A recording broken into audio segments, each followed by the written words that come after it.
আসসালামু আলাইকুম ওয়া রাহমাতুল্লাহি ওয়া বারাকাতুহু। এক ভাই প্রশ্ন করেছিলেন যে আমার বাবার কবর ভেঙে মাটিগুলা নিচে পড়ে গেছে, তো আমি আমার বাবার কবরে নতুন করে মাটি দিতে পারবো কিনা, এই বিষয়ে ইসলাম কি বলে।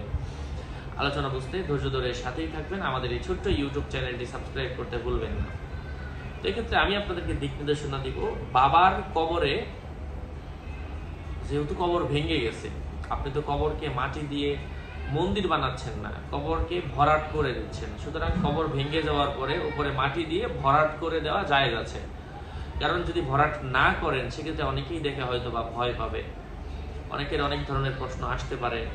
এই জন্য আপনারা অবশ্যই কবর আপনারা উপর দিক দিয়ে ভেঙে ভরাট করে দিবেন। মহান আল্লাহ সুবহানাহু ওয়া তাআলা আমাদের সবাইকে বোঝার তৌফিক ফরমান। আমার পেজ এবং আমার আইডি লিঙ্ক ভিডিও ডিসক্রিপশন বক্সে দেওয়া, এর বাইরে অন্য কোনো পেজ নাই, কোনো আইডি নাই। আমার নাম আর ছবি থাকলে ওটা আমি না, প্রত্যেকটা ভিডিওতে আমরা সাবধান করি, সতর্ক করি। বারবার বলার পরও সাবধান না হলে ড্রাইভার আমরা নিচ্ছি না। সতর্ক থাকবেন, সুস্থ থাকবেন, ভালো থাকবেন। আর বাবার কবর হোক আর যে কারো কবর হোক, যদি ভেঙে যায় অবশ্যই মাটি দেওয়া যাবে, এক্ষেত্রে অসুবিধা নেই।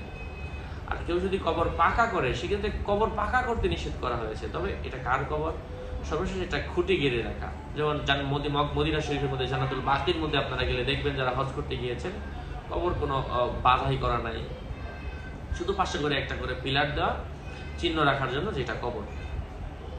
বাধাই টাধাই করা আসলে উচিত না, কারণ বাধাই করতে গেলে একটা সময় পরবর্তী প্রজন্ম, আমার পরবর্তী প্রজন্ম ফুল দেয়, এই করে সেই করে একটা পর্যায়ে সেটা মাজারে পরিণত হয়ে যায়।